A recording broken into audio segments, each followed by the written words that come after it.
Hello, everybody. I haven't made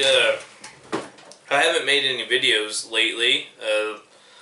Last one I made was the Q&A, and I really appreciate everyone who participates in those. I thoroughly enjoy doing them.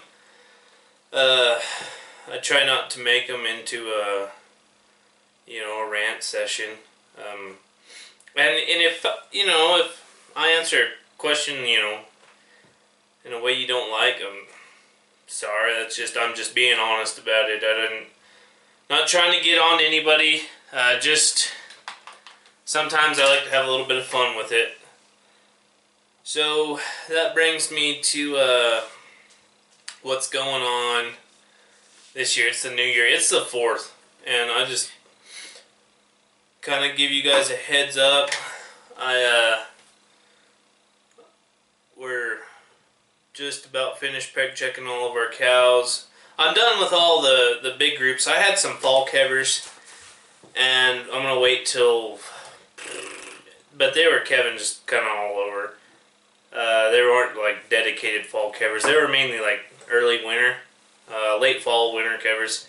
So I got them in 2 different pastures, and I'm going to wait till like February or March and pull all the dries and preg them and see if they got a calf in them or whatever. But so far our preg checking's going extremely well, a lot better than I thought. Over ranch, all of our ranch cows are doing great. My cows and mine and my wife's cows are doing good. My dad's 2-year-old heifer, they'll be coming 3-year-olds, so they did pretty good. And they were on a part ranch that didn't get as much rain. But we're averaging like 96% breed up, which is, that's fantastic. I didn't think we'd even, I figured we might be 90, 89%. Just a rough guess. Because a lot of the cows came from other places. And, but yeah, that's pretty much done. I got to take a couple of groups back to different places, and then I'm gonna send a load of calves tomorrow to the sale, and I've already started ordering more calves, some real high risk calves, so that they're coming in like 3.5 weight calves, and they're coming in the middle of winter, so that'll be interesting. Real high intense calves. You gotta really take care of them.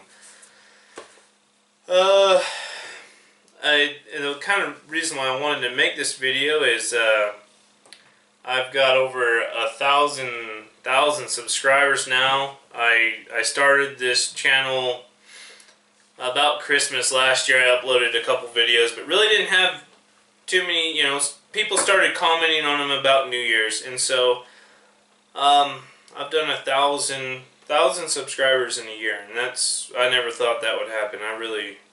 It just blows me away. I really appreciate that. I think I had like 200 subscribers in August. So it takes a while. It takes a while to grow a channel. And mine's tiny compared to a lot of them, but it's a lot more than I ever thought I would get. And kind of what you see on here is what's really going on. I've just about bought every piece of equipment I could think of this year, and I think some people are getting a little wound up about that. I had one guy said that he's never seen somebody spend money so willy-nilly. It really just made me laugh. I actually took screenshots of it and sent to some friends, and we just got some good laughs out of it because it's ridiculous the way some people are. And it probably upset him even more. So I'm gonna buy a new round baler. That's in the works. Because I'm selling the 568, and actually both my round balers are for sale. I'm gonna keep the 569, but it will be for sale, and I'm buying a new round baler. I've got 2 of them found, and I'm just waiting on emails for purchase orders on them, and to see kind of which way I'm gonna go. But yeah, after a new round baler, I hope I don't have to buy anything else. I've got 2 pretty decent tractors. gonna keep them as long as I can, because hopefully they'll last a long time. And to be honest with you, I didn't start this YouTube channel and I think that I was gonna spend all this kind of money. If for a lot of the new people, if you go back to, I think it was like March, I did a video in March, and it was my channel intro, and I explained why I was doing a channel, and I'll kind of just do it again. I live on a ranch, and I own half of this ranch. I bought half of this ranch. It was a family ranch. My family homesteaded it in 1906, and I'm the 5th generation. And I think what happens is, for some reason, my family just all hates each other, and so like the ranch has just been split up, and we finally have all of the ranch back together, plus a little bit. But we've been having to buy it from family members, and my dad had to buy his part, and I've had to buy my part, and so I'm 5th generation, but it's like, pretty much what it is I'm 5th generation on this ranch, but I could go and buy any other ranch, and I would pay a little bit more than I'm paying now, but it would be just the exact same as me having to go out and buy land from anywhere else. And so it's kind of ridiculous in the way that is, but that's families for you. You got to deal with that. So I had I'm not buying all this equipment to show on YouTube, so I'm the next One Lonely Farmer or whatever. I started out with my dad's round baler, and then I've just kind of grown. And then last year I bought a rotary head swather, and because of that I got some custom hay business, and I lost an extremely large amount of money on calves the past 2 years, and so I'm doing more custom hay work to bring money into the ranch and pay bills, because this equipment that I'm buying, pretty much everything that I've bought, I can sell it and actually make money on it. So the most expensive thing I have is my new swather. I mean, that thing, I hate the payments that thing has. Those things scare me. I mean, they really do. They're terrible payments. The largest payments I have, but those payments compared to my cow payments and my land payments are laughing matter. I mean, they're a joke. So I could park that swather and go get a job and pay for it. And I could sell all my hay equipment and be fine. The reality of it is, and the way I've positioned myself, is I could sell my hay equipment and walk away from my custom hay business and be okay. I would keep, probably both my tractors, my big grain drill, because that's about the only thing I don't owe money on, and the disc, and just run wheat cattle for the next 5 years and not bale. I would probably keep one baler, because I still have an old swather. I would keep one round baler or the big square baler, whatever I wanted to do. Probably keep big square baler and put up hay that I needed for my cows, and then just not, I could step away from it. A lot less stress, but I need money. And so that's why I'm doing it. I'm doing it for a business. And so far it's an okay business. We're going to see where it takes us. And that's kind of what this channel's all about. So if you're new to it, I can't go get a job and pay for my ranch. I'm 5th generation. This ranch is, it means everything to me, and I'm going to do everything I can to keep it. And so going and getting a day job, even though I do have a degree and I have a lot of experience, I could go get a management position somewhere, which those don't pay much. I have a friend who went and got one. Ranch management positions aren't that lucrative sometimes. Some of them can be. You have to work up in the companies. I could go get a government job, but it won't make my land payments. So, you know, I guess I could go and get a job, and with my cows, you know, I mean, it would take every dime my cows made and every dime I made to make my land payments, and I could keep living in my house. But I kind of like doing what I'm doing here and seeing what I could build.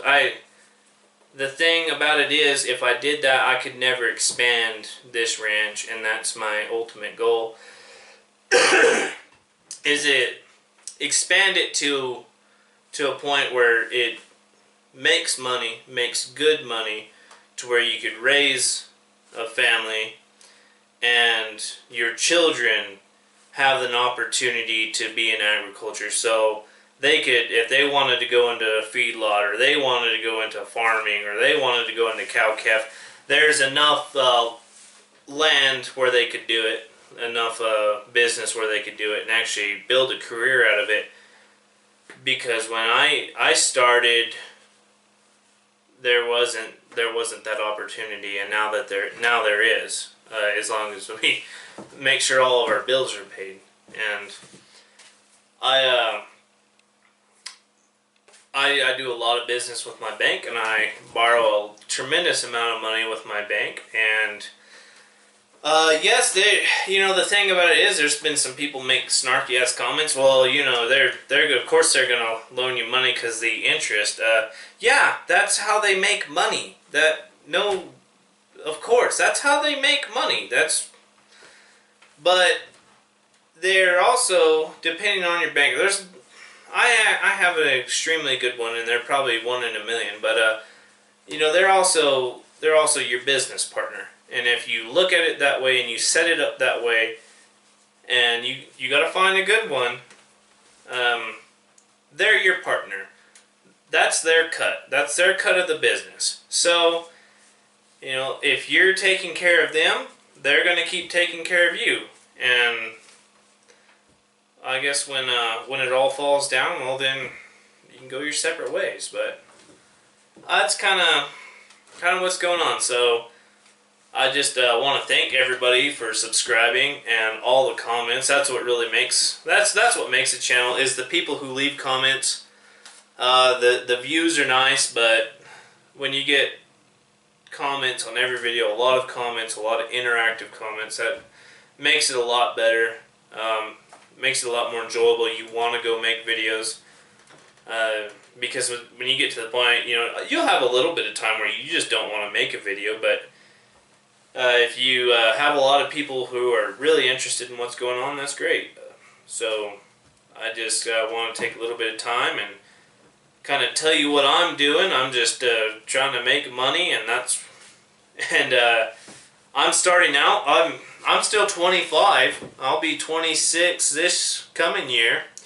So I'm gonna keep making videos as long as it's fun, and you can see a young guy who was raised on a ranch, who had to buy a ranch and go through a terrible drought and terrible cattle market and I'm going to try to make it work, and that's all I can do, and it's going to take a tremendous amount of money. So if you get all upset because I'm showing videos of me dropping just tremendous amounts of cash because I need to make money, then you're just going to have to put up with it or find a different channel, because that's what you got to do.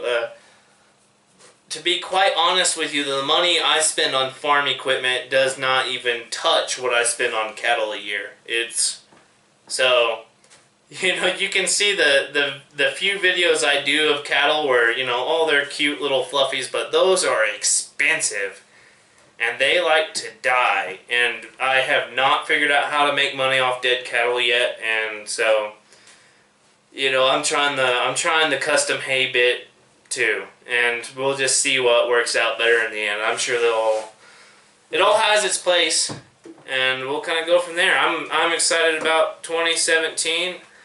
Things seem to be getting better and I seem to be getting my feet under me.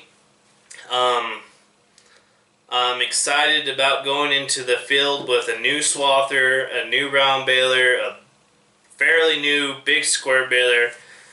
So probably what will happen is all my tractors will die, and then I'll just say the hell with it and just give up at that point. But a lot of the reason behind the newer equipment is because I bought old equipment to start, and I think that's a great way.